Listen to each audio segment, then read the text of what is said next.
Bonjour à toutes et à tous, bienvenue à Biarritz. C'est une date importante pour la Cesta Punta avec le lancement du Cesta Pro Tour, 7 villes-étapes en France et en Espagne, avec toujours à nos côtés Philippe Etcheberry, entraîneur des équipes de France de Cesta. Toujours plus de pelotes à l'automne, durant l'hiver. Ça, c'est une bonne nouvelle. C'est excellent pour la pelote et pour la Cesta Punta. Et c'est vrai, le lancement de ce Pro Tour est important pour tout le monde et vivement que ça démarre. Et bienvenue à Biarritz. Et le super champion de Biarritz, ce soir, c'est la finale avec 3 Français et un Espagnol. On commence avec l'équipe rouge, Christophe Ola, finaliste du Grand Slam, qui a montré beaucoup de régularité durant cet été. Oui, c'est l'homme en forme. Il a été vraiment constant tout cet été. Et vraiment, il a envie de prouver qu'il est bien dans cette cancha de Biarritz. Avec lui, on est très heureux de le retrouver parce qu'il était gêné un genou. C'est sa grande première pour Canal en 2017-2018. Godson Mbil, un monstre qui est de retour. Voilà, multiple fois champion du monde. Il n'a pas beaucoup joué en France tout l'été. Donc invité pour une fois ici à Biarritz et en finale. Donc sur sa lignée, quand même un grand joueur. Face à l'équipe rouge, 2 Verts, 2 Français. Jean Olaran d'abord. Le feu pétillant, explosif, toujours, ça nous promet du spectacle lorsqu'Olaran est sur une cancha. Voilà, un grand attaquant et cette cancha, quand même, il la connaît par cœur. Ça ressemble un peu à Pau, d'où il vient. Donc je pense quand même il aura à cœur de prouver par rapport à Ola qu'il est vraiment, vraiment le premier ou le second avant français. On parlait de régularité de Christophe Ola. Que dire de Nicolas Etcheto, qui a fait un été magnifique et qui est en train de s'imposer comme des références au niveau mondial. Ouais, voilà, c'est la constance lui aussi. Il est vraiment sur un bel été. Il est vraiment dans une valeur sûre dans ce poste-là. Et ce soir, contre Godson Mbil, je pense qu'il va nous faire une super partie. Alors, les 4 hommes sont en place, tout comme Arquette, Aguerech, Colina, qu'on salue. Salut Arquette, on n'est pas à Saint-Jean-de-Luz, on s'était quitté pour le Grand Slam. C'est pas la même surface, c'est pas la même longueur. C'est plus court, c'est plus rapide aussi. Donc un fronton fait pour les attaquants. Et lorsqu'on connaît les qualités de Jean Olaran et de Christophe Ola, ça promet du très grand spectacle. Toutes les équipes de Sébastien Croquefer sont en place. C'est parti pour le super champion de Biarritz. Première étape du Cesta Pro Tour. Et c'est parti pour ce rituel, le choix de la pelote. Pelote artisanale, vous le savez, plus ou moins vive.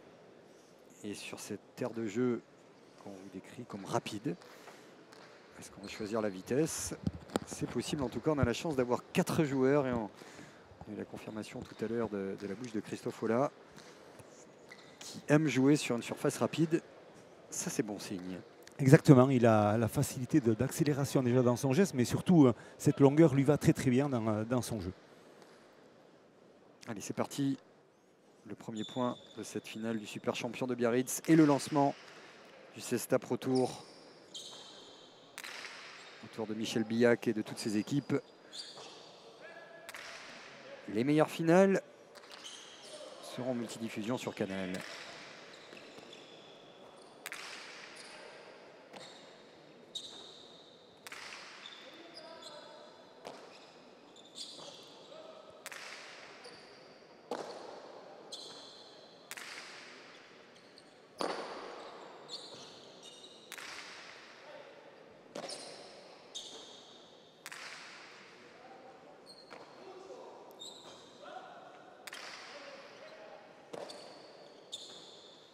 On retrouve avec plaisir la gestuelle de Godson Mbil et son balancé alors que cette pelote finit dans la bâche. Presque un coup de golf lorsqu'il est sur le revers. Il y a quelque chose de très élégant. Ça se travaille pas. C'est aussi, on est dans l'inné un petit peu là. Voilà, exactement. Ça a été sa facilité à trouver l'élégance dans ce Rayalai ou dans le jeu qu'il fait. C'est vrai qu'il est toujours sur la pointe des pieds. On a l'impression qu'il accélère très vite. Et par contre, après son déroulé dans le geste, on pourrait appeler ça un swing dans le golf. Et c'est magnifique parce que c'est très délié et ça va. C'est souvent très précis surtout.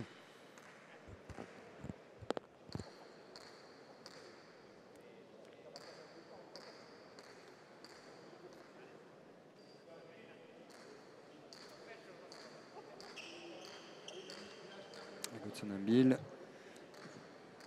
qui touche cette pelote. Allez, en jeu collectif, un peu comme au tennis lorsqu'on change de balle neuve. Variation climatique, il a fait beau en ce jour de finale sur Saint-Jean-de-Luz. Ça n'a pas été forcément le cas comme partout en France. Et ça influe bien sûr sur ces surfaces béton. Pacha, donc premier engagement faux. Vous voyez, c'est numéros 7 et 4. En plus, c'est marqué, hein, Pacha.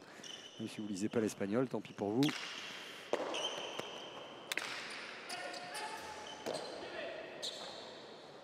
Deuxième engagement.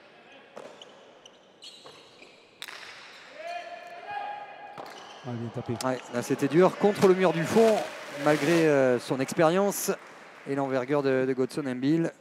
Impossible là, de reculer le gant. Égalité et engagement vert. Jean Olaran. On rappelle qu'on est donc à un petit peu plus d'1 mois et demi de cette Coupe du Monde. Et qu'il y a là 3 des joueurs que vous avez présélectionnés, Philippe Etcheverry. Voilà, exactement. C'est 3 joueurs qui font partie de ce groupe France et qui compte 6 joueurs pour cette Coupe du Monde. Et donc voilà, ils sont en pleine préparation. Ils jouent des tournois aussi un peu partout. Hein. Et voilà, ils se préparent gentiment à arriver en forme pour cette Coupe du Monde.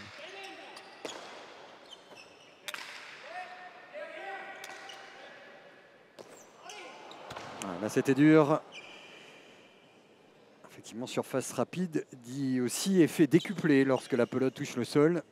Voilà, l'accélération du revers plus après la double accélération sur le sol fait que souvent le placement n'est pas tellement bien fait. Donc il faut être très concentré sur le renvoi du mur du fond.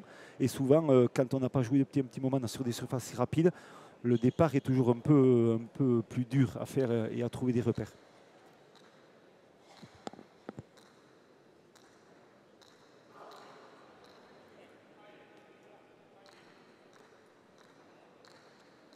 Christophe Ola au but.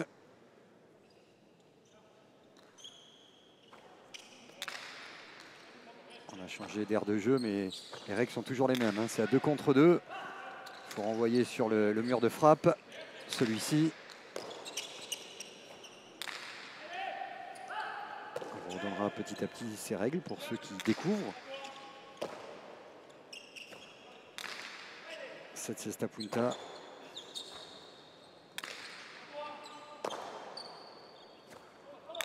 L'attaque elle est belle. Ouais, voilà. Là c'était dur.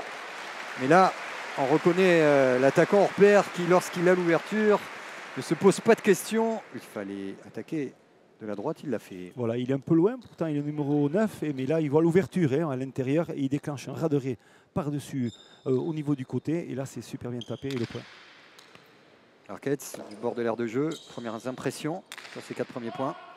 Un début de partie serré, comme on pouvait l'imaginer dans cette finale où, comme vous le disiez, Godson Mbil retrouve un de ses frontons favoris, lui qui avait été quintuple champion du monde consécutif avec Iñaki Goicoechea. C'est dire un peu le personnage, même si on ne l'a pas beaucoup vu sur Canal cette année, c'est un monument de la pelote qui joue actuellement sur la cancha.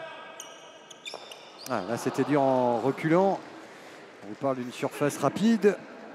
C'est déjà un geste pas facile, mais après rebond, il a beau aller très très vite et avoir du feu dans les jambes. Là, la pelote lui revenait quasiment sur le ventre. Il fallait un geste Ave Maria pour s'en sortir sur ce coup-là. Voilà, c'est ce qu'il a tenté d'ailleurs. Oui, il a tenté ça. C'est vrai que son déplacement dos au mur à reculons, on peut considérer. Là, il faut allonger la foulée, c'est pas évident. Et c'est vrai que la récupération n'a pas été bonne. Allez, des fautes provoquées.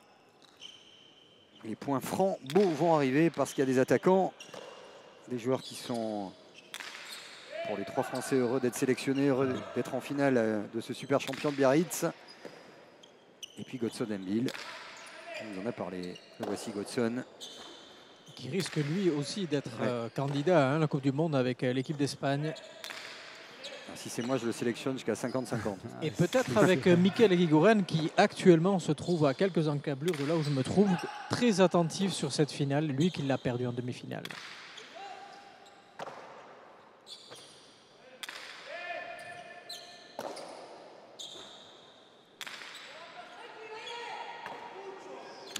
Superbe. On a entendu le mucho en validant le geste difficile de Nicolas Etcheto. Après rebond, ce sera compliqué, mais là Godson a jailli avec élégance. Sans les trajectoires de pelote, on voit qu'il a le déplacement facile et surtout il a la faculté technique de bien attraper toutes ses pelotes.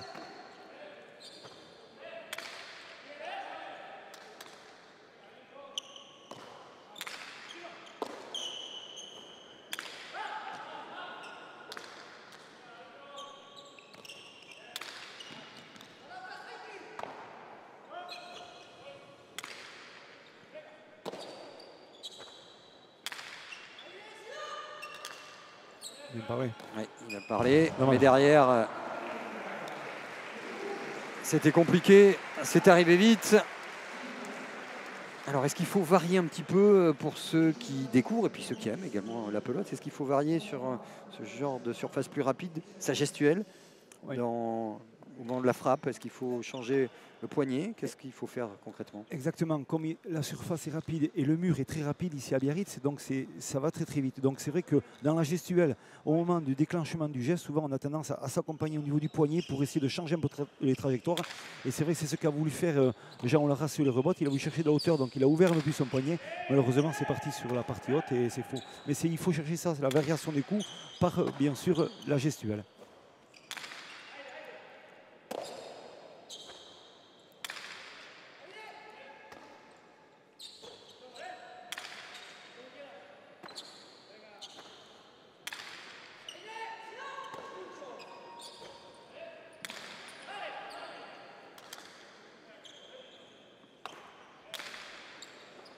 Aïe, dommage, Ouais, c'est monté un petit peu haut. Ouais.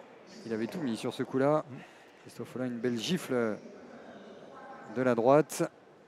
Mais c'est sorti hors des limites du terrain. 4-3 pour les rouges.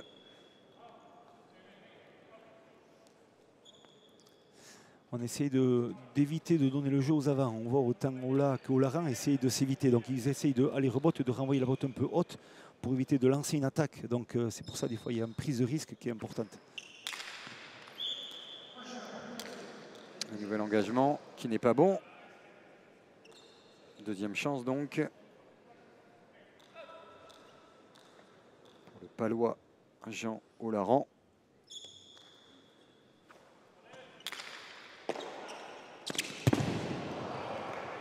Ah, il en a mis des dizaines et des dizaines à l'entraînement. Il n'y avait pas de difficulté particulière sur ce coup-là. Mais cet affrontement qu'ils avaient évité jusqu'alors a eu lieu avec une petite faute technique là, de la part.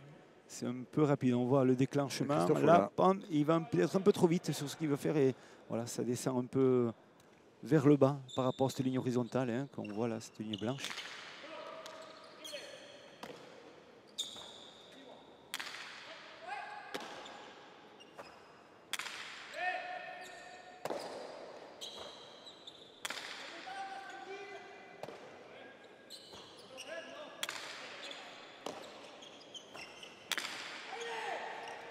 Oh, ça va très vite. Ouais, et là, c'était impossible. Pilonné au fond. Et avec l'effet qui plus est, impossible à renvoyer. Et le public nombreux en ce soir de Ligue des Champions sur Canal. C'est pas bien en termes d'abonnement et d'audience, mais ça veut dire également qu'il y a du monde devant les parties de pelote sur les rails à l'ail, que ce soit Saint-Jean-de-Luz, à Biarritz, à Villeneuve-d'Ornon, où nous irons à Pau, bien sûr, qui est une des places fortes. Même les soirs d'actualité sportive fournis. Il y a du monde pour suivre les parties de Cesta.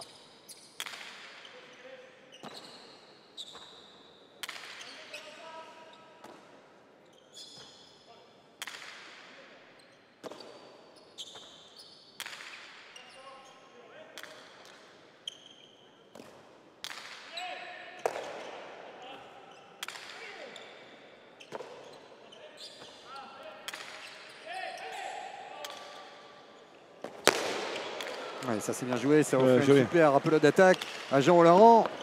Ola qui a bien anticipé l'attaque d'Ola. Ouais, dommage. Ah, et elle est ressortie du gant. Voilà le public qui a son premier vrai gros point spectaculaire avec Ola et Olaran dans le dur, dans le mano à mano. Et ça valait le déplacement. Voilà, et rebote couché de mur, il cherche de mur, déplacement latéral. Et là, il a bien anticipé Jean Olaran, il va déclencher un ras de raie au ras de la ligne, décroisé avec le mur de gauche. On voit. Et là, c'est vrai que bonne défense de Christophe.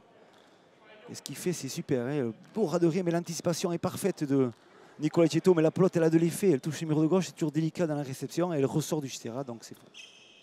Sur l'image de Sébastien Croquefer, on a vu Jean Olaran s'excuser parce que avec le gant, quelque part, il gêne la vision de son arrière en faisant le geste d'intervenir. Allez, ça y est, c'est lancé. Jusqu'alors, c'était bien, c'était sérieux. Mais on attend un petit peu plus de ces hommes-là. On arrive au 6e point, hein, donc ça va commencer à déclencher un peu les attaques. Le jeu va s'accélérer, on le sent. Hein, le round d'observation est passé et maintenant, voilà, il faut faire un peu la différence par rapport à son adversaire. Ouais, bien joué.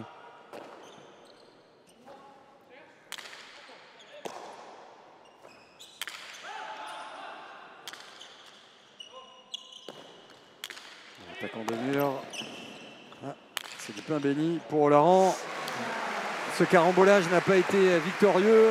L'anticipation était bonne et toujours ce feu dans le gant. L'impression qu'elle repart comme elle est arrivée, hein, cette pelote, encore plus rapidement. Voilà, là il va faire un 2 murs de la droite encore, super. Mais c'est pas bien arrêté malheureusement. Et là, il défend très bien, Jean-Laurent. Là, le déclenchement, on voit par côté, raderé. Elle va toucher le mur de gauche et là c'est dur de pouvoir comprendre la trajectoire exacte de la pelote. Et c'est un point très bien abouti. Il défend très bien, Jean-Laurent. On remarque qu'il a cette faculté de bien anticiper le contre des attaques adverses. Et voilà, il finit très bien les points. Au-delà de l'enjeu de la finale, il y a aussi un enjeu entre les deux avants, puisque, comme vous l'avez dit tout à l'heure, les deux sont qualifiés pour jouer en équipe de France pour la Coupe du Monde, mais c'est le mano à mano pour savoir aussi quel va être l'avant numéro 1 de l'équipe 1 de l'équipe de France. Et donc tout ça se joue en partie aussi aujourd'hui.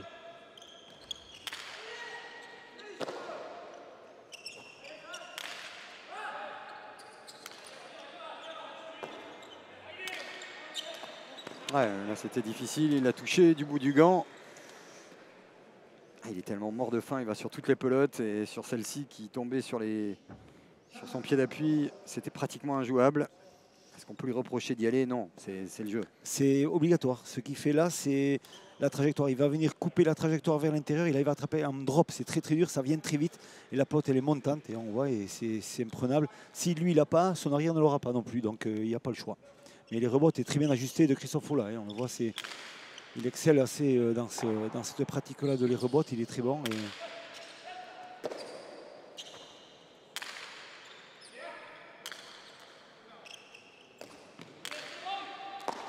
Super. Christophe Ola. Ah, ça y est, là c'est parti. Ça cogne. En plus, Godson Bill s'offre des libertés. Ouais. C'est plutôt bon signe. Il n'a pas trop ajusté de droite encore, donc on sent qu'il s'échauffe doucement. Ah, ça arrive, ça arrive. Ouais. Ah, il a une bonne défense encore de Jean-Laurent, toujours spectaculaire. Ouais. Même sur un geste Bien sûr, oui, ça vient taper. Basique.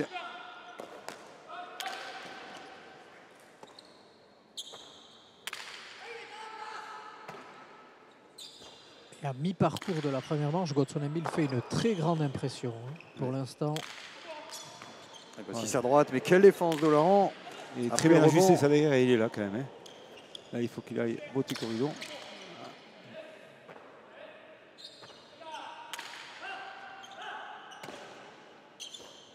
Sacré échange encore là.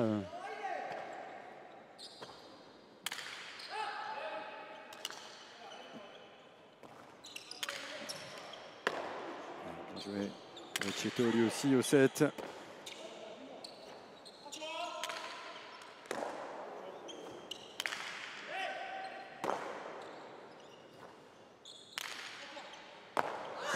Ouais, la faute, il était important également ce point au-delà de la qualité de l'échange. Soit on revenait à un point, soit il y avait 3 points d'écart, la palissade. Et 8-5, ça commence à faire un break notable pour Ola et Ambil. Ouais, on voit la droite, elle n'est pas très bien ajustée de Godson Ambil. Elle est vers le milieu, hein, mais c'est vrai que sa trajectoire est tombante et là il est gêné. Il voit sur les appuis, il est un peu reculant et il fait la faute au moment de la réception. Il est sur un appui reculant et il faut qu'il avance, qu'il réengage le corps, mais là c'est trop tard pour lui, c'est pour ça qu'il fait la faute. Et aussitôt l'attaque. Toujours ce balai de son magnifique dans le gant. Les chaussures également sur les appuis qu'on vous laisse écouter.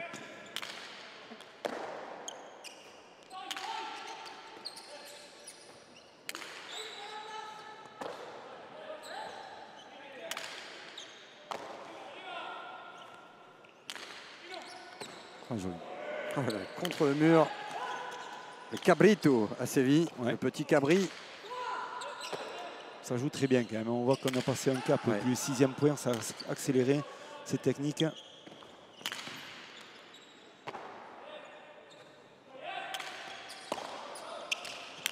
Oh, joli. Et là, ce sera l'attaque coup de fusil de Christophe Ola. Ah, il y a un gros match parce qu'on parlait d'Ambil face à la régularité d'Etcheto derrière, mais devant Ola face à Olaran, c'est tactique, il y a du feu, il y a de la suprématie en jeu et on se régale. Et là, déclenchement constant. 2 murs par-dessus l'épaule du revers. La trajectoire, elle est super bien. Son avant est un peu plus lent, son avant adverse, c'est-à-dire Jean Olaran. Et là, quand c'est exécuté comme ça, la vitesse de pelote, on ne peut rien faire. Hein. Regardez cette statistique, 2 points gagnants pour Ola et Olaran, les deux avant. On verra tout à l'heure les fautes provoquées de manière plus complète entre les deux manches.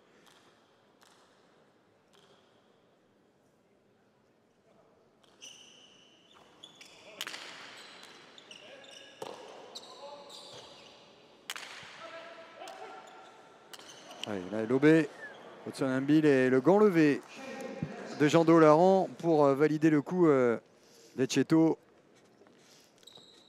Très bon renvoi de Nicolas Etcheto sur le retour Ouais. du but. On voit qu'il a décroisé son revers vers le mur de gauche, mais sans donner trop de hauteur, pour donner plutôt de la vitesse.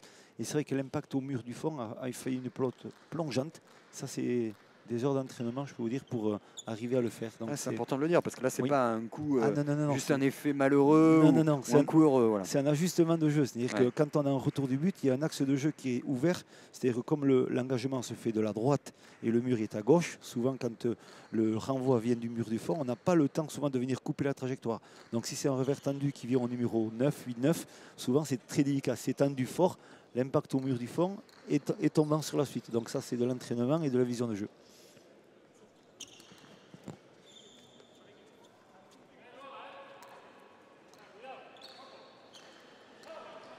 Une pelote moins vive choisie par l'équipe des Verts.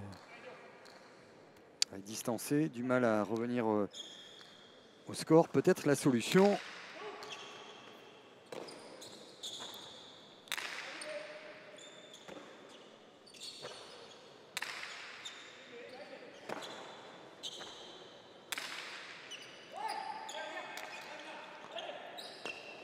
Oh là, c'était compliqué. Ça tire un petit peu derrière la cuisse, mais rien de bien méchant. Encore une fois, pas un geste évident lorsqu'on n'est pas sur des appuis nets à 200 à l'heure avec un gant en osier à la main. Ouais. On est dans le déséquilibre total. Et là, il a fait comme il l'a pu. La pelote, c'est quoi? À 200 à l'heure, c'est une fulgurance. C'est un éclair. Ah oui, 200 à l'heure, c'est un éclair. On pourrait comparer ça à une balle de golf qui sort d'un grand putt, ou pas d'un putt, d'un grand swing ou d'un renvoi du numéro 1. Donc c'est impressionnant. Donc c'est vrai qu'on a l'image, on n'a pas l'image vraiment tout à fait rapide que ça peut donner, mais écoutez surtout l'impact de la pelote sur le mur. Et déjà, ça vous donne déjà la sensation de vitesse et on peut considérer que c'est du 200 à l'heure régulier.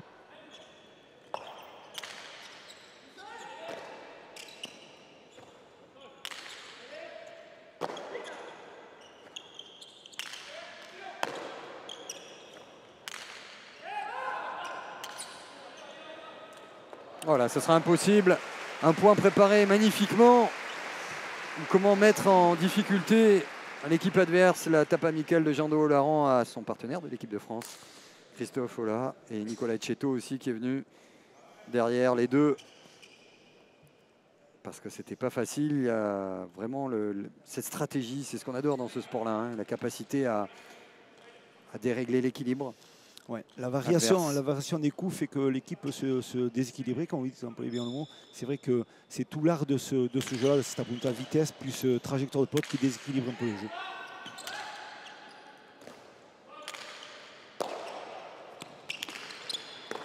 La sanction, peut-être. Non, il va les défendre maximum, c'est superbe. Et derrière l'attaque en deux murs, super défense de Christophe Ola. Et qui s'est repris, il est parti à 100 à l'heure après avoir raté son coup. On pensait que ça en était terminé. Ouais. On va avoir déclenchement constant à l'intérieur. Mais elle attrape juste l'angle, donc il n'a pas le temps de repartir. Et là, c'est le déclenchement, c'est bien. Hein, la base de l'attaque, la grosse défense de Christophe. et on repart sur l'intérieur et là il touche le mur et là la pelote elle est tombante et là il n'y a rien à faire. Dès qu'on touche un mur, sur le retour du mur de frappe, ça devient dangereux.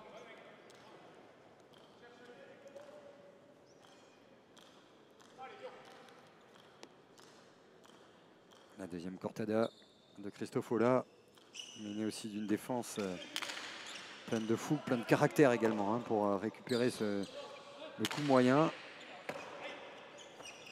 Vous avez vu cet angle pas très heureux. Il s'est repris de la plus belle façon.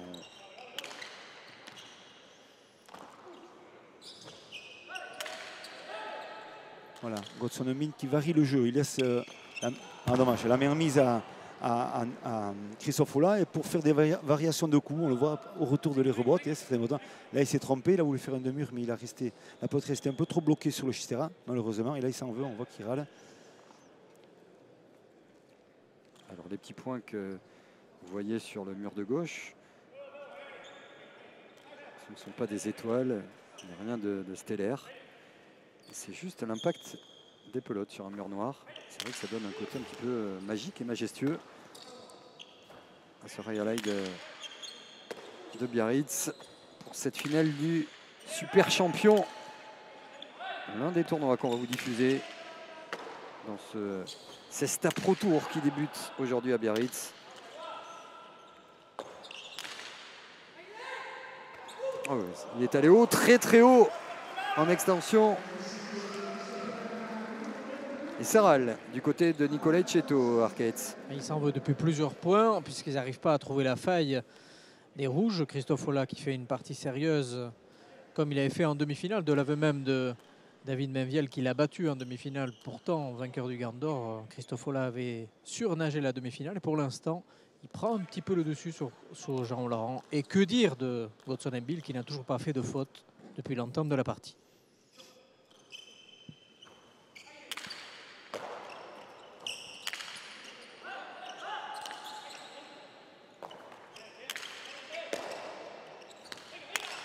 Ouais, l'attaque de Laurent. Et attention parce que lorsqu'il s'énerve dans le bon sens du terme, il est capable d'enfiler de 3 points d'affilée avec ce genre d'attaque. Ouais, exactement. Le déclenchement que fait Jean est fabuleux. Colle au mur de gauche, de la droite. C'est des répétitions à l'entraînement. On est en train de baser un système de jeu à l'heure actuelle par rapport à l'adversité qu'on va rencontrer peut-être dans 2 mois. Donc voilà, c'est des phases de jeu qu'on travaille énormément. La confiance sur l'attaque de l'avant pour vraiment faire des déclenchements plus rapides et surtout surprendre l'adversaire.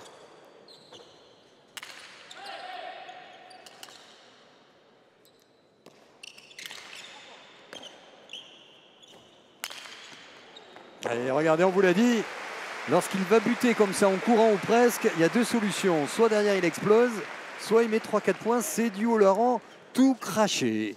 Voilà, là il attrape la pelote, il voit que Christophe est vers l'extérieur, donc il a juste un radeuré, mais millimétré, toucher le mur de gauche au dernier moment. La prise de pelote pour Christophe Ola est impossible et c'est un point magnifique. Alors il y en a un qui va accélérer, Jean Laurent, et puis un autre qui a fait signe d'y aller tranquille, de casser peut-être même un peu le rythme. Oh là, superbe défense de Nicolas Chetto.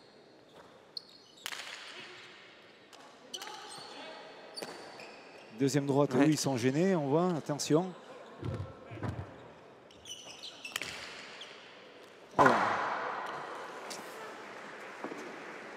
Et le point. Et le point. Et le point, voilà.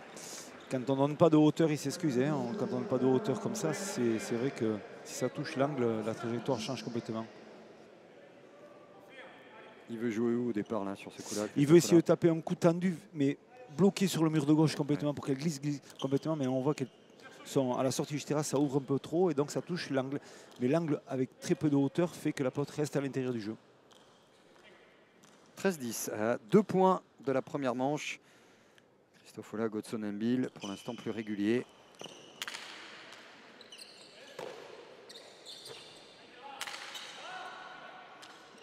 Voilà.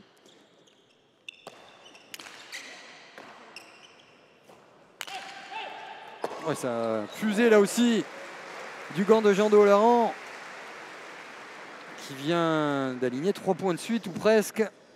qui permettent au vert d'être là. 2 petits points. Le point qui suit va être très important. Soit ce sera une balle de première manche pour les rouges, soit on sera tout près les uns des autres. Ah, il était dessus, il s'en veut. Mais la bonne attaque de Christophe Olah avec peut-être cette petite marge de risque à minima. À ce moment-là, il faut attaquer, oui, mais jouer sur l'homme, c'était entre guillemets intelligent. Voilà, exactement. Parce que la pelote, la vivacité, la rapidité d'exécution du geste de Christophe Olah, ça surprend. Hein. Il peut vous dire qu'en sortie du mur, là, elle va toucher le mur de gauche, mur de frappe, rebondir au sol. Mais là, je peux vous dire que ça va très, très, très vite. Alors, donc, le blocage, des fois, on est vraiment crispé complètement et des fois, c'est pas facile à attraper. Et le millier de spectateurs du Rayalaï tape dans les mains. 3 pelotes pour conclure pour les rouges.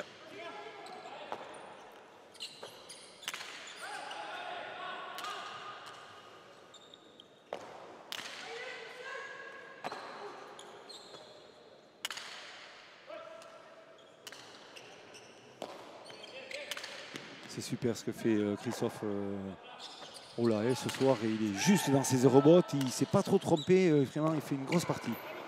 Et puis là, il sort un coup de défense somptueux. Allez, petit coup d'œil. Et Jean-Laurent qui va attaquer. Et la même. Voilà. Et ça fait 14-12. Allez, un petit point pour les uns, un 3-0 pour les autres. Les paris sont ouverts.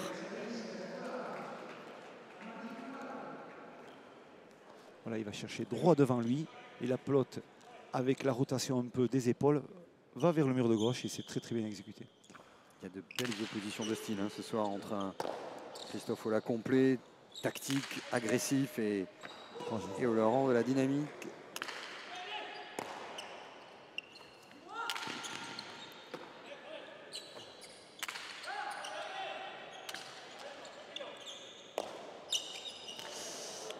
Ça va sortir. C'est dommage. Et ça fait 14-13. Il est dans sa partie. L'œil noir comme on l'aime. De l'autre côté, Christophe Olah qui se dit allez, un coup pour continuer à vivre et un coup pour conclure. Pour qui le bonheur? La réponse.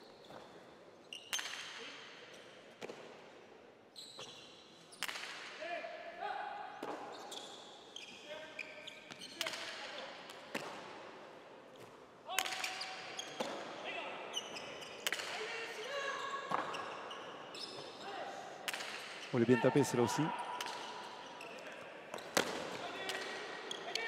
Oh, elle a pris l'angle. Elle est forte, je crois, non? Elle est bonne. Ah, je suis pas certain. Hein. Elle est bonne, Oui, je pense qu'elle a été accompagnée du plongeon. Magnifique. Quelle fin de partie, 15-13 pour Olah et Imbil au terme d'une manche exceptionnelle. On va retrouver le grand bonhomme de cette première manche avec Arcaïd Sagaret-Skolina. Christophe Olah, Christophe, on vous a senti très bien avec Godson Imbil sur le fronton.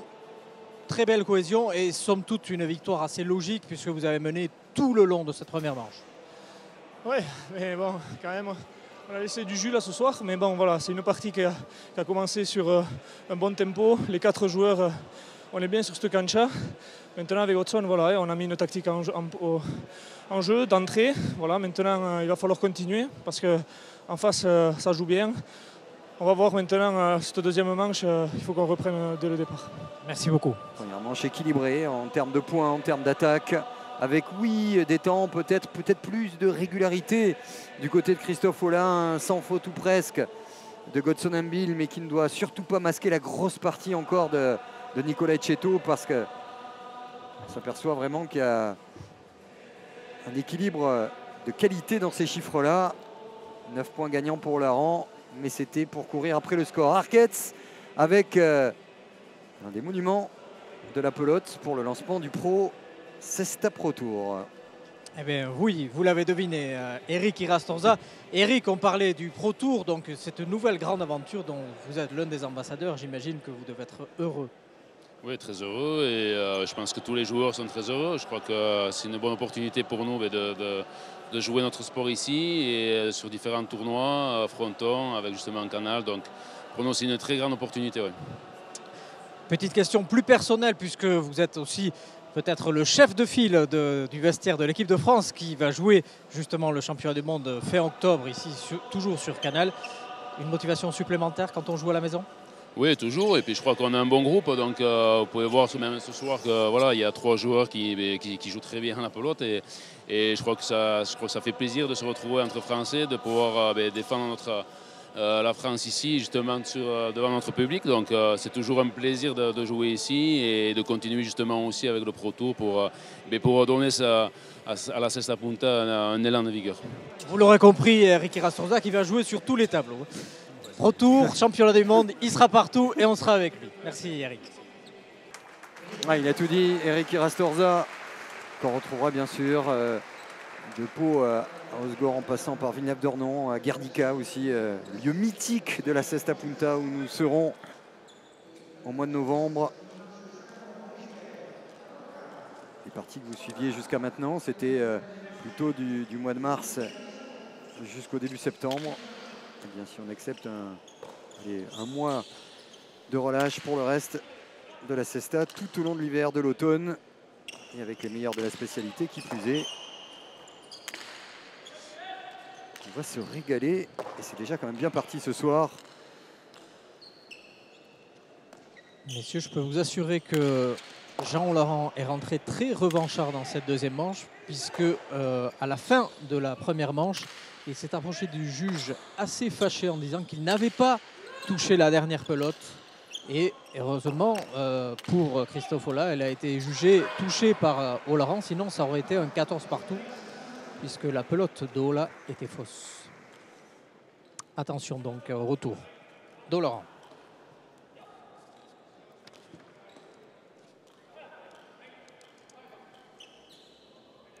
Ils sont devant les Verts. Pour la première fois de la rencontre.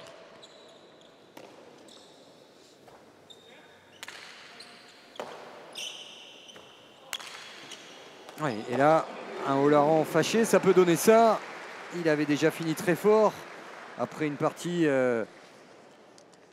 plutôt dominée dans la première manche tactiquement par Christophe Ola. Il avait fini fort avec 5 coups gagnants notamment. Et là, le break est important.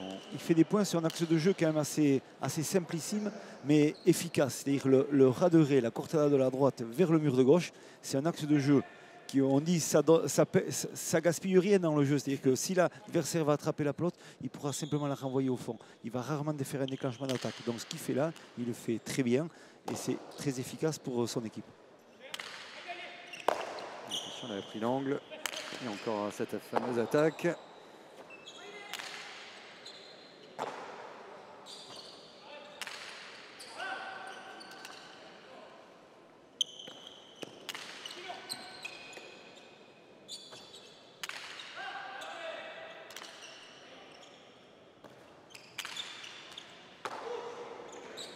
Cheto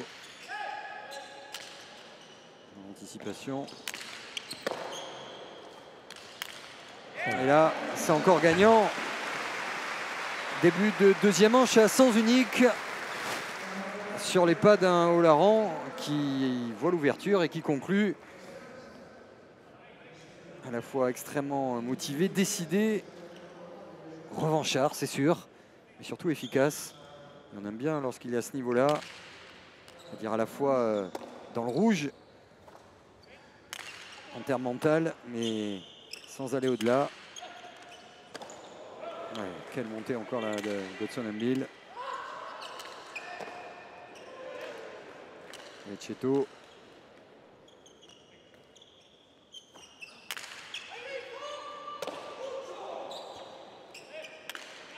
Une spéciale défense là, Cheto, là, sur ce point. Oui, c'est vrai que c'est toute sa facilité à défendre dans le jeu. C'est vrai qu'il est fatigant, il joue très bien.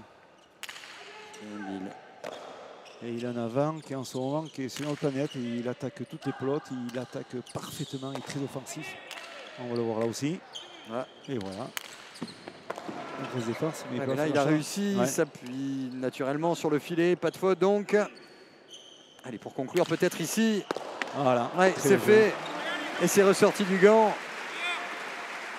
Ah, il avait fait le plus difficile en allant dans le filet sans prendre appui ou dans un mouvement naturel. Sortir cette pelote-là. Et après, Ouais. le coup qui lui revient dessus, on voit tout ça. Il attrape la pelote et là, il est coincé au grillage. Donc, il est obligé de mettre tout doucement par-dessus l'épaule. Il veut faire un demi-mur. Mais là, c'est pas très bien fait. Il a fait ce qu'il a pu sur cette phase de jeu-là. Et là, le déclenchement, il veut toucher mur de frappe et mur de gauche. Et là, la pelote, elle prend un effet extraordinaire. Dans le contrôle, c'est impossible. Ça va très vite. Et ce soir, on est gâté. Il y a de l'attaque. Et voilà, 12 points de Jean Laurent. Le point gagnant, c'est énorme. Ce qui prouve que voilà, Jean revient à son niveau d'attaque. C'est ce qu'on travaille beaucoup que dans toutes les phases d'entraînement. Et ça aussi. Et Ouais, c'est ça, ça. c'est Tout super. ça, c'est beau. C'est Quel ça qui est match devant, parce qu'il y a vraiment les deux styles. Il y a la fougue, il y a les attaques que vous évoquiez du petit bonhomme vert Jean Olaran, mais ce que fait, pas ce soir, ce que fait depuis le début de l'été Christophe Ola, lorsqu'il est à ce niveau-là de tactique, de lâcher de coups, avec, oui, peut-être un petit peu moins de feu dans le gant au départ, mais une gestion de points qu'on adore. C'est vraiment du sérieux. Et ça permet aussi aux Rouges de casser cette dynamique des Verts en début de deuxième partie. Les déclenchements d'attaque sont bien calculés au bon moment et on voit qu'ils prennent de la confiance dans ces phases de jeu et c'est tout le travail qu'ils font toute la semaine et voilà quand ils arrivent dans les tournois et on essaye de voilà c'est un peu l'explicatif qu'on peut avoir avant d'attaquer ces tournois où moi je ne suis pas présent avec eux mais on part sur les modèles de travail qu'on fait toute la semaine, c'est mettre en pratique et c'est vrai que des fois c'est pas cohérent ou parfaitement exécuté mais on sent très bien qu'il y a de l'envie de rentrer en système de jeu. Et là, quand même, ça m'intéresse énormément, ces phases de jeu. Les Rouges sont de sacrés briscards, hein, puisque vous les avez vus. Ils ont pris tout le temps pour changer de pelote, comme pour essayer de casser le rythme des Verts. Ce qui a dû agacer au possible Jean Olaran. Je vous laisse l'imaginer.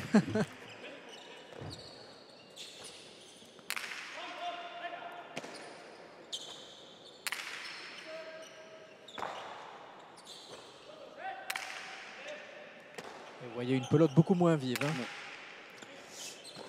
Elles ont l'impression d'avoir du clac, on appelle ça du clac quand on entend le bruit, mais c'est vrai qu'elle a tendance un peu à ralentir quand elle est froide, la pelote ici à Biarritz.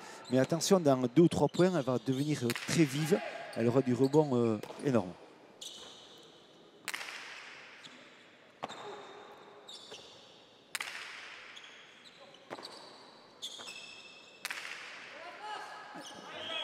Touche la ligne. Ouais. Et si ma mémoire est bonne, je pense que c'est la première faute dans le jeu de Godson Mbill, du revers. Il y a eu tout à l'heure une faute provoquée, une pelote qui n'a pu reprendre au fond en retour de mur du fond, c'est tout. Ouais. C'est une bonne copie qui donne ce soir et c'est bien de travailler avec des joueurs de cette qualité-là en face. Qui sort de la célèbre école de Soumaya, d'où sont issus également Iñaki Goicoechea et Imanol Lopez, excusez du peu. Ouais, ils ont un truc là-bas, c'est sûr qu'ils ont un truc. Ils ont du talent déjà, mais il doit y avoir des formateurs de qualité, comme il y en a beaucoup en France. Allez, Godson Mbill, le voici. La défense était belle. Et ça valide aussi les progrès de Nicolas Chetto parce qu'il ne fait pas de bruit, mais il fait une bonne partie aux côtés d'Mbill. C'est pas mal. Allez, finir sur ce coup-là. Ce sera fait entre les deux. Logiquement, Christophe Ola était parti sur sa droite pour couvrir le filet. Alors, eh bien, on a varié du côté de ce petit bonhomme Jean Olaran. Voilà. Et ça, c'est bien joué. Et il a tout l'axe de jeu qui s'ouvre sur lui. Il voit qu'il est bloqué à droite, Christophe Ola. Et il joue vers l'intérieur. Voilà, c'est décroisé vers le milieu. Et là, c'est imprenable parce qu'on ne sait pas trop aller. Si on n'anticipe pas sur la droite pour Christophe Ola sur l'avant rouge, c'est impossible. Donc voilà, c'est très bien joué.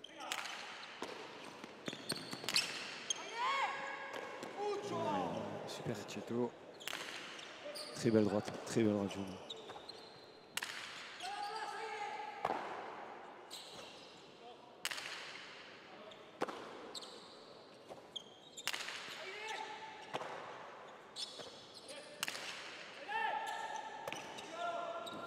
chercher celle-là aussi. Ouais. Ouais, elle va Ouais, mais finir ça- dans la bâche, mais on va parler de fautes provoquées, pas parce qu'on a un grand respect pour Godson Mbil, mais parce que déjà la pelote qui est allée chercher avec le bout de son gant collé sur le mur, c'était inespéré. ouais, on pourrait dire. inespéré, Ouais, un geste de virtuose. ouais, ouais. Mais le problème à ce sport de déséquilibre, d'équipe, de placement, mais aussi par les coups, eh bien, à force d'être déséquilibré, on commet la faute. Et ça fait 7-1, hein, deuxième manche complètement à sens unique. Il n'y avait pas de signe avant-coureur d'un tel écart, si ce n'est la fin de partie de folie de Jean Olaran et d'un Etcheto qui était revenu au niveau de Godson Mbil. Ouais. Comme dans tous les sports, quand on joue en avançant, c'est plus facile. C'est très juste. Et d'ailleurs, Godson Mbil va l'appliquer.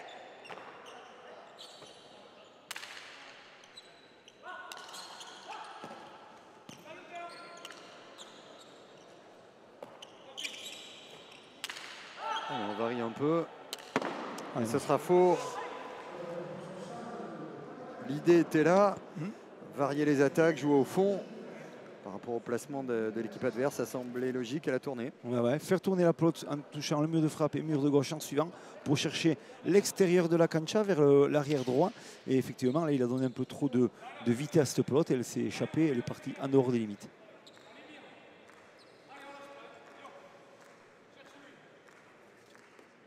Pas la peine de vous traduire les propos de Nicolas Etcheto. On lâche pas. 5-4, hein, faute directe. Ola Olaran, là aussi c'est serré.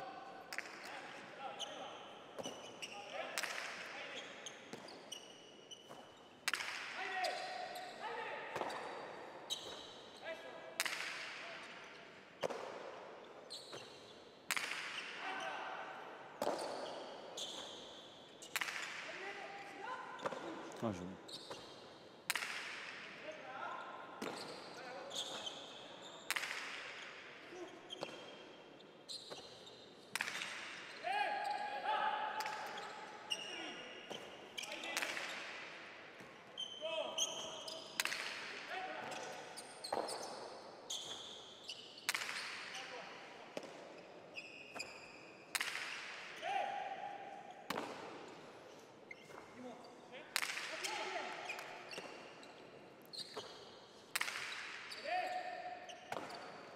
On voit qu'ils ont retrouvé les marques dans le placement de jeu, cette équipe verte. Elle se situe bien.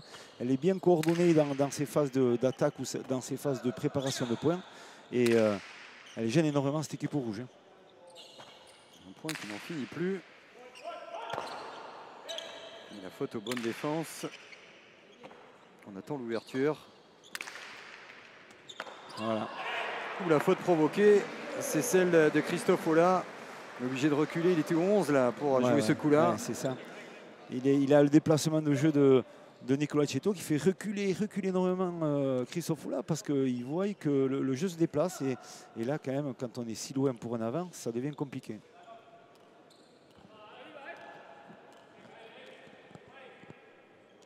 Alors, il a fait signe Christophe Ola à Godson Mbil avec le doigt vers le haut, c'est-à-dire quoi, monter les pelotes, ou voilà. c'est parce que le but va être plus haut? Ouais, je pense que c'est parce que la pelote déjà elle est plus vive, donc ouais. c'est ça qu'il a dû signifier. Mais depuis plusieurs points, Godson Mbil justement demande à Christophe Ola de taper les pelotes plus hautes et surtout avec plus de distance pour essayer d'acculer un peu plus Nicolas Etcheto qui est dans son jardin là au niveau du 10-11 depuis le début de la deuxième manche. Ah, il a touché 8-3.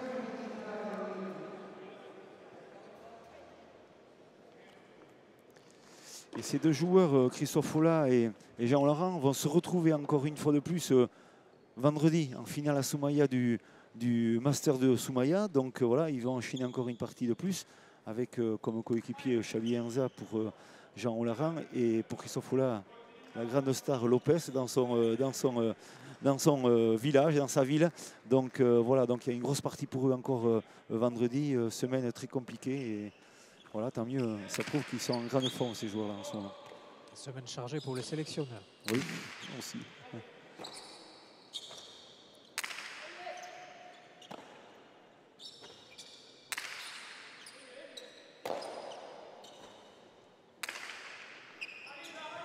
au-dessus, elle est au-dessus.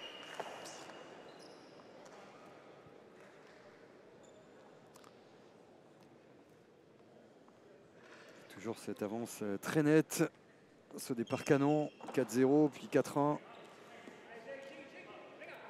Mais l'écart s'est confirmé.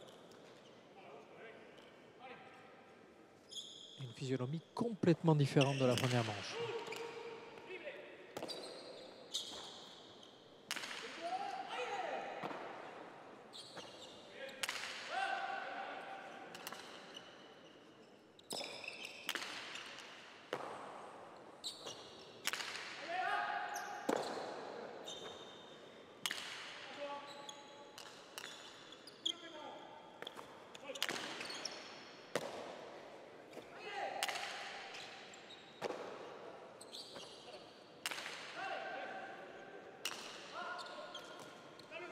Et voilà, ce sera compliqué. Elle va être bonne.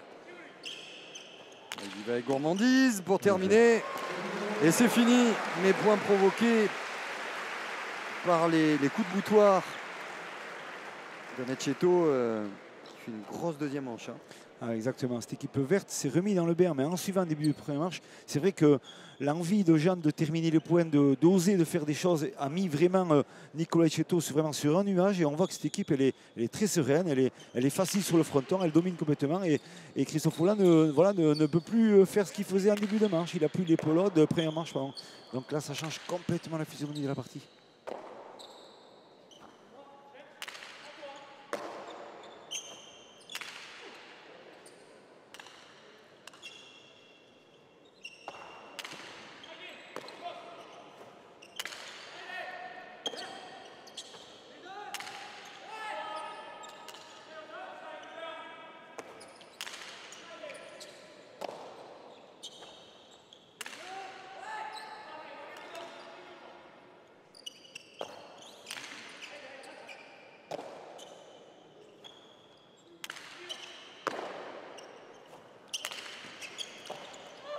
Ah, il est ressorti du gant et encore le way de Laurent Necchetto. Faute provoquée, 11-3, 8 points d'avance dans une deuxième manche à sens unique. Un petit mot sur les coups de Godson-Embiid. Est-ce qu'il ne manque pas un petit peu d'allonge à Godson? Voilà, on sent qu'il est en train de s'éteindre un peu dans le jeu. C'est-à-dire qu'on voit moins de rapidité dans sa gestuelle de la droite et moins de précision. Donc voilà, ça déséquilibre un peu l'équipe. C'est-à-dire qu'au départ, on voyait que Christophe Folin a mené beaucoup de jeux et Godson-Embiid gérer un peu la situation, mais là on voit qu'il ne gère plus rien du tout, Embiid, et donc ça gêne énormément à Christophe Folin. Ouais, et la réponse elle est là quand même. Marquer un point, c'est important des séries, éviter d'aller trop vite à 15 et puis surtout se préparer à rentrer de plein pied dans le tie-break en 5 points en cas d'égalité à une manche partout. Allez, essayer de mettre de côté cette frustration, l'agacement de Christophe Folin pour revenir dans la partie. La pelote a ce site génial par rapport à des sports de balle que c'est vrai que ça arrive au tennis lorsqu'on est mené 6-0, 5-1, 40-0 de revenir, mais bon, ça arrive quelques fois. En Cesta Punta, c'est possible.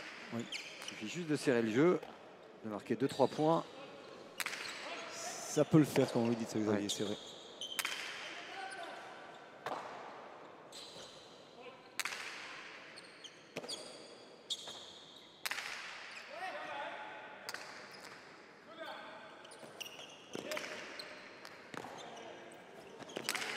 Attention.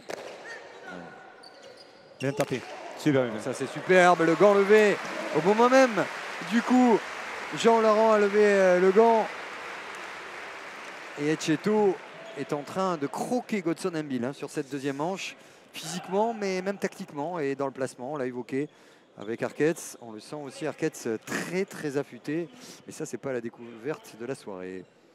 Exactement. On sent surtout vraiment les Verts retrouver un esprit d'équipe et avoir justement la main mise sur le jeu. Et Godson-Embiid qui se trouve donc acculé, donc qui subit le jeu et donc beaucoup moins à l'aise que lors de la première manche où à juste titre il gérait.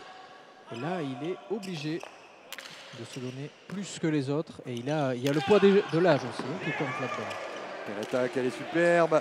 Ola en deux temps peut-être, il va aller jouer au fond, ça c'est là que ça se joue.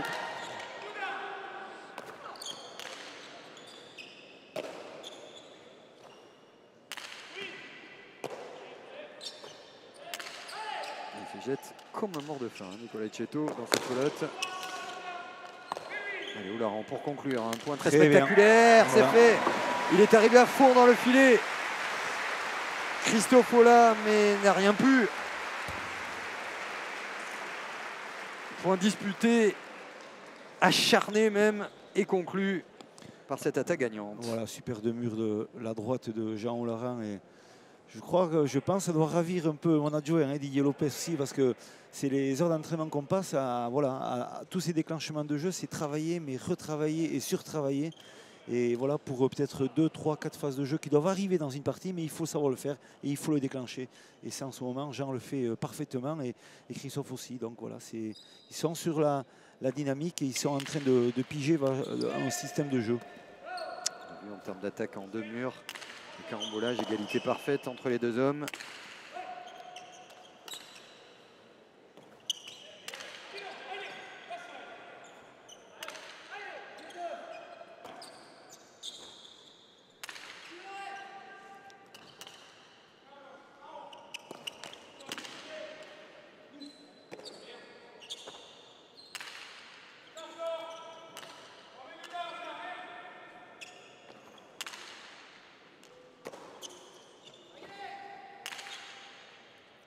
Ouais, la fameuse droite qu'on a si peu vue. Ouais. Et encore une fois la bonne défense. Nicolas Etcheto. Voilà, oh là, il est monté. Ouais. Jean Oularan au filet pour essayer de contrer l'attaque de Christophe Ola. Ah, on lâche les coups, c'est bien, c'est spectaculaire. Et ça fait 13-5. Voilà, 2 murs par-dessus l'épaule, Costa avec la vitesse. Elle touche le mur de gauche, le mur le sol. Et là, ça va très très vite. Prendre son souffle. Il y a quand même une marge importante, mais il y a une belle en 5 points qui se profile maintenant. 2 petits points à conclure seulement.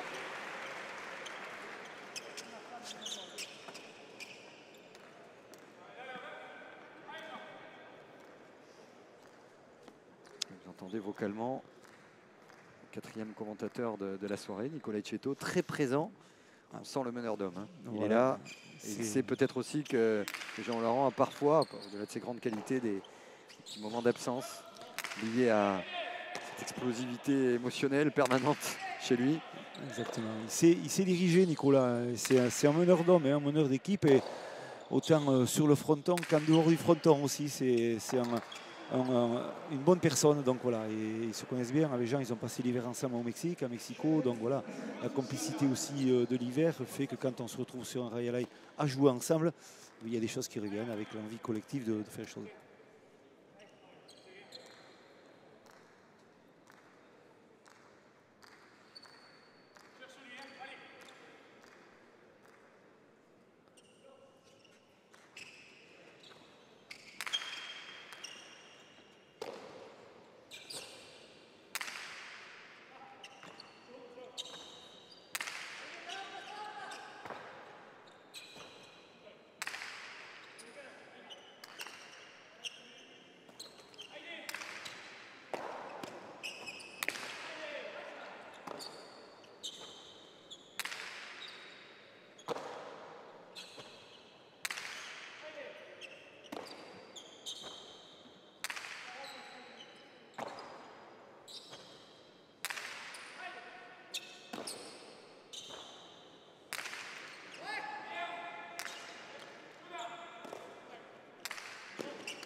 Avec une telle avance pour les Verts, bien sûr. Maintenant, c'est gérer les points, attendre tranquillement la faute.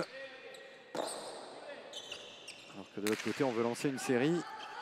On est rentré dans un autre schéma tactique. Vous l'avez entendu, hein, Nicolas Etcheto a juste dit à Jean Oularan, on en fait 2 et c'est tout. Et c'est vrai.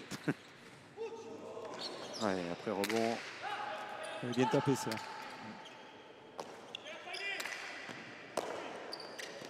Deux et peut-être un. Voilà, oui, toujours, il en faudra un seul maintenant.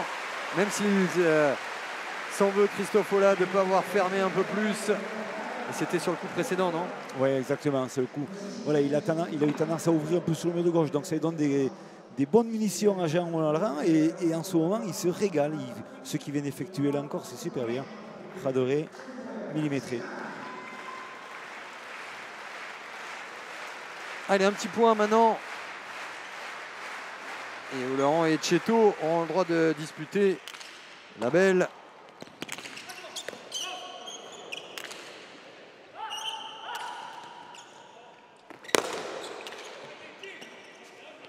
Oh Laurent, c'est ressorti du gant.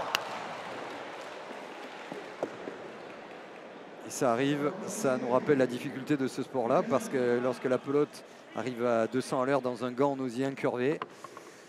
Même si vos cours de physique sont très lointains, les miens aussi, c'est pas évident à relancer avec un système de courbe. Et ça peut ressortir du gant comme là. Il a bien anticipé, mais là on voit la pelote, elle va sur le bout du gant. Il veut déclencher une attaque. On voit qu'il veut faire quelque chose, mais là c'est dur dans le contrôle.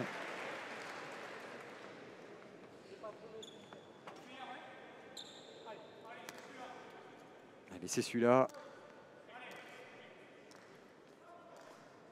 Un petit coup de pression psychologique aussi aux adversaires. Ça mange pas de pain.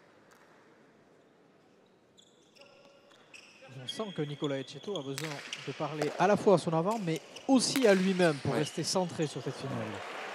Et il pourra tranquillement discuter avec Jean Olaran. 15-7 dans la deuxième manche, une manche partout, on se régale. Une match sympa également entre Olaran et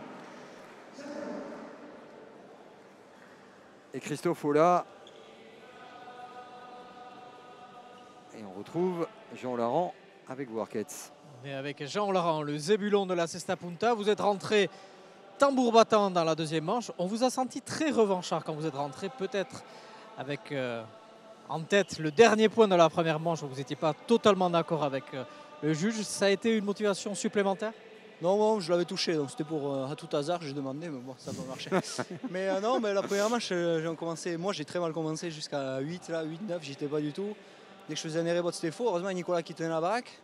Et après, la pelote a chauffé, Nicolas n'arrivait pas à se régler. Donc on a contrario, moi j'ai joué mieux, mais bon, on est resté à 2 points du coup. Et là, non, bon, pour la deuxième, on s'est dit, on garde la vive et on y va à bloc, quoi. On défend, on court partout, on essaye de mettre Godson au fond surtout. Et de laisser les erreurs à Christophe pas bien placés, histoire que je rentre et que je finisse. Et on l'a beaucoup mieux fait. Bon, merci beaucoup et on vous laisse souffler parce que la troisième manche va commencer. Et c'était très clair hein, comme explication tactique. Coller Godson au fond. Et puis que je rentre pour finir. C'est pas du Johnny Hallyday. Mais l'idée était belle et surtout elle est très efficace. Ils ont survolé cette deuxième manche, porté oui par la fougue de cet homme, Jean Olaran, et par une régularité aussi d'un Etcheto qui petit à petit a fait reculer, a fait mal à Godson Mbill, connaissant ses états de service d'un été qui a été en pointillé pour lui. Hein. Il a très peu joué. Et jouer comme ça ici, même s'il adore cet endroit-là, mais dans une partie de ce niveau, c'est pas la rentrée forcément la plus facile qu'il aurait pu rêver. Exactement, on sent très bien que bon, aujourd'hui il y a du rythme de jeu, donc il faut être prêt. Les points gagnants, 17 pour Olaran, 9 Cortada. En termes de points gagnants, c'est très important. Et les fautes aussi. Oui. 2 points, voilà exactement, les fautes directes, 2 et 2 des arrières, c'est pas énorme. Mais c'est vrai qu'aujourd'hui, la quatrième ligne de ses avants, c'est vrai que ça fait plaisir. Ça fait longtemps qu'on n'a pas vu avoir 17 points gagnants pour un avant et 7 pour un autre avant. 24 points, quand même, ça prouve que ce soir, quand même, il y a de l'engagement et il y a de l'envie de finir des points. Et tant mieux pour nous et tant mieux pour tout le spectacle ici.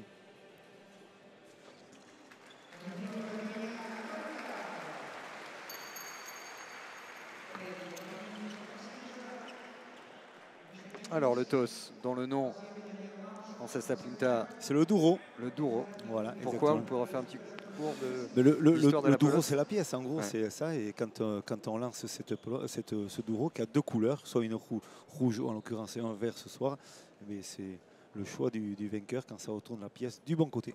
Pour vous dire, messieurs, le Douro, c'était la pièce de 5 pesettes. Donc la pièce la plus utilisée lorsqu'on faisait des foot ou autres jeux ou la Cesta Punta. Voilà. Et qui faisait du bruit dans les jeans. Exactement. Allez, c'est parti pour cette belle en 5 points pour savoir qui, Dola, Mbill et Chetto Olaran vont récupérer le super champion de Biarritz. 2017.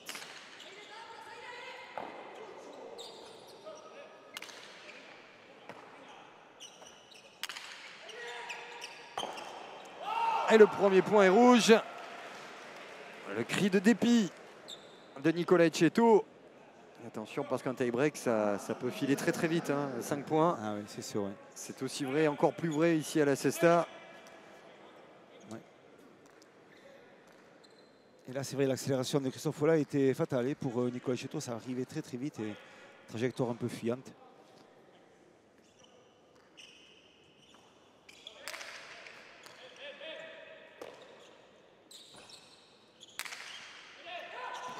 Un 0 donc pour les rouges.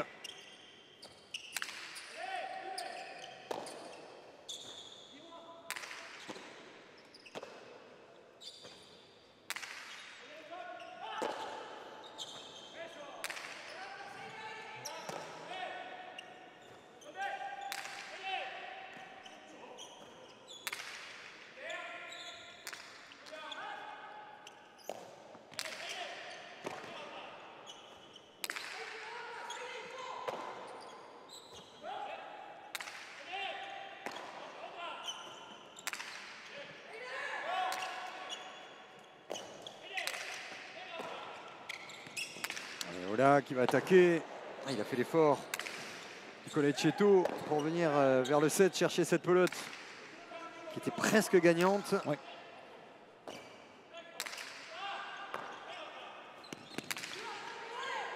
Et encore. Il couvre toute la cancha. Etcheto dans un rôle de deuxième avant pratiquement. Olaran pour conclure. Il s'est passé au-dessus du gant de Christophe Folla et le public se régale. Égalité un partout dans cette troisième manche en 5 points.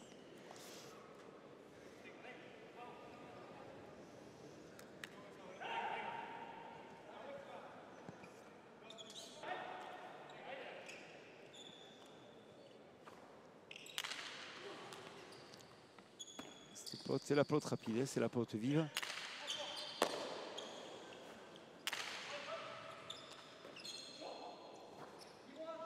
C'est une balle rebondissante. Ouais. On a vu après le rebond dans le gant d'Imbil, c'est arrivé très très rapidement.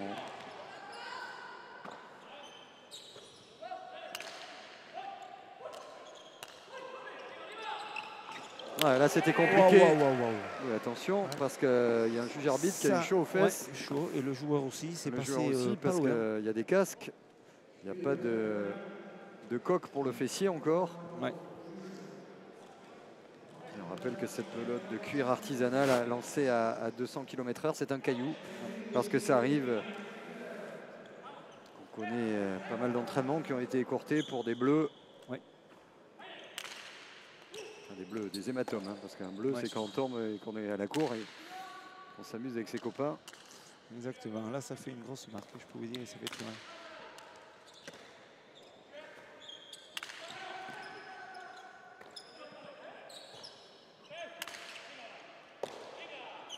Deux pour les Verts.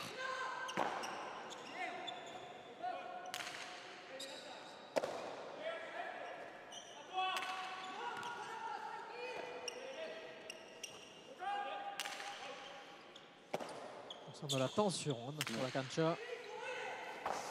Ça va vite en 5 points, donc voilà, il faut jouer juste, pas se tromper. Il y a un mini break en jeu et à 3-1, on n'est pas très loin d'obtenir une pelote pour gagner le tournoi.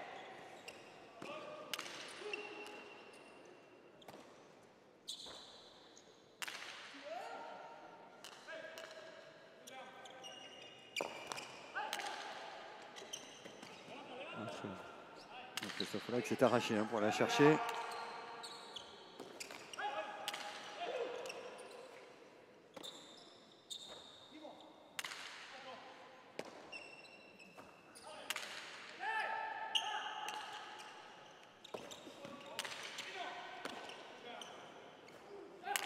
Oh, l'attaque à droite, elle est superbe. Le choix osé, gagnant. On avait serré, on avait cherché le demi-mur. Cette fois-ci, il a pris tout son temps, a fait retomber l'adrénaline pour ajuster son coup. Et quel coup! Voilà, là il va armer, il va décroiser vers l'extérieur, envoie vers, ça s'appelle un gauche-droite de la droite piqué. Et ça, c'est des coups à la Goïcoechea, hein, un peu en gros. Et là, on content au Guigouren et on voit qu'ils arrivent à le faire aussi. C'est bien. Cette pelote qui fait 125 grammes, on peut dire que ce projectile, quand il est parti, ça va très très vite. Hein.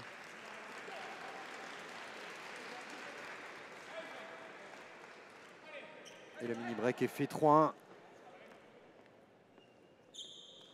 On va être Cheto.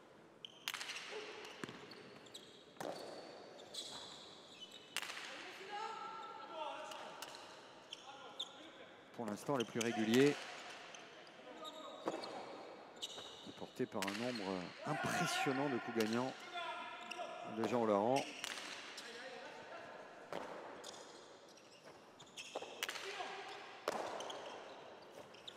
Attaque de Laurent encore.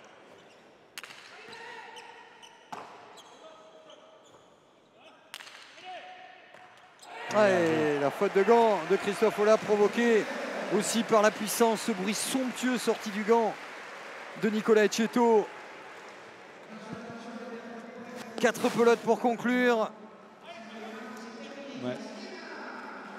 On a vraiment la chance. Sur 4 grands joueurs, ce Cancha, une partie magnifique.